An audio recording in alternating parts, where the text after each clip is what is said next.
Start परिच्छेद. वस्त्रोद्योग क्षेत्रात मागील काही दशकात अनेक बदल झालेले आहेत आणि आता तंत्रज्ञान क्षेत्रात झालेल्या क्रांतीमुळे वस्त्रोद्योग क्षेत्र झपाट्याने बदलत आहे. तंतूपासून तयार कापड निर्मितीच्या उत्पादन साखळीमध्ये भारत जगात अग्रेसर आहे. वस्त्रोद्योग क्षेत्राची सकल घरेलू उत्पादन, औद्योगिक उत्पादन, रोजगार निर्मिती, निर्यात तथा राष्ट्रीय अर्थव्यवस्थेमध्ये अतिशय महत्त्वाची भूमिका आहे. कापड निर्मितीमध्ये जगात भारत दुसऱ्या क्रमांकावर असून घरगुती तथा तांत्रिक उत्पादनांचा समावेश असलेल्या कापडाचा 5वा सर्वात मोठा निर्यातदार देश आहे. भारताच्या सकल घरेलू उत्पादनामध्ये वस्त्रोद्योगाचा वाटा 2.3% इतका आहे. त्याचबरोबर औद्योगिक उत्पादनात 13% आणि निर्यातीत 12% इतका हिस्सा आहे. देशातील रोजगार निर्मितीमध्ये शेतीनंतर वस्त्रोद्योगाचा सर्वात मोठा वाटा असून अंदाजे 45 दशलक्ष लोक या क्षेत्रात थेट गुंतलेले आहेत. यात मोठ्या संख्येने महिला आणि ग्रामीण लोकसंख्येचा समावेश आहे. वस्त्रोद्योग क्षेत्राच्या विकासासाठी संपूर्ण देशात केंद्र सरकार विविध योजना राबवित आहे. यामध्ये प्रामुख्याने रेशीम, हातमाग, हस्तकला व लोकर विकास कार्यक्रम या योजनांचा समावेश आहे. परिच्छेद.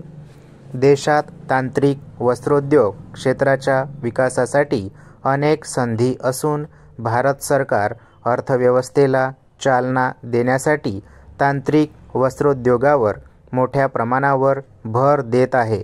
कारण वस्त्रोद्योग क्षेत्र हे शेतीखालोखाल दुसऱ्या क्रमांकाचे रोजगार निर्माण करणारे क्षेत्र आहे.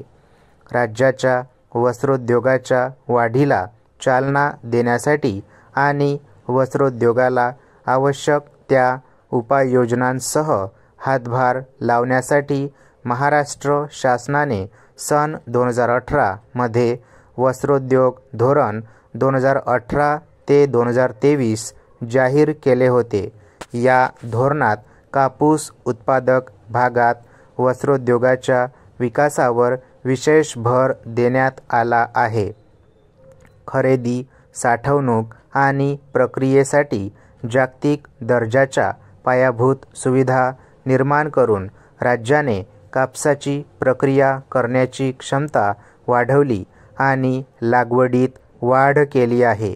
या योजनेअंतर्गत वस्त्रोद्योग विभागात उपलब्ध असलेल्या मानव संसाधनांचा सुयोग्य वापर सुनिश्चित करून धोरणाची प्रभावी अंमलबजावणी करण्यासाठी वस्त्रोद्योग विभागाचे सर्व स्तरावर बळकटीकरण करण्यात येईल. केंद्र सरकारने वस्त्रोद्योग क्षेत्राशी संबंधित नवीन योजना आणल्यास अशा योजनांची राज्यात अंमलबजावणी करण्यासाठी राज्य शासन वेळोवेळी निर्णय घेईल. मासिक वीज अनुदान वितरणावर दरमहा प्रति युनिट 40 लाख रुपयांची मर्यादा राहणार. महाराष्ट्र राज्य औद्योगिक विकास महामंडळाच्या धर्तीवर महाराष्ट्र राज्य वस्त्रोद्योग विकास महामंडळाची वैधानिकरित्या स्थापना करण्यात येईल.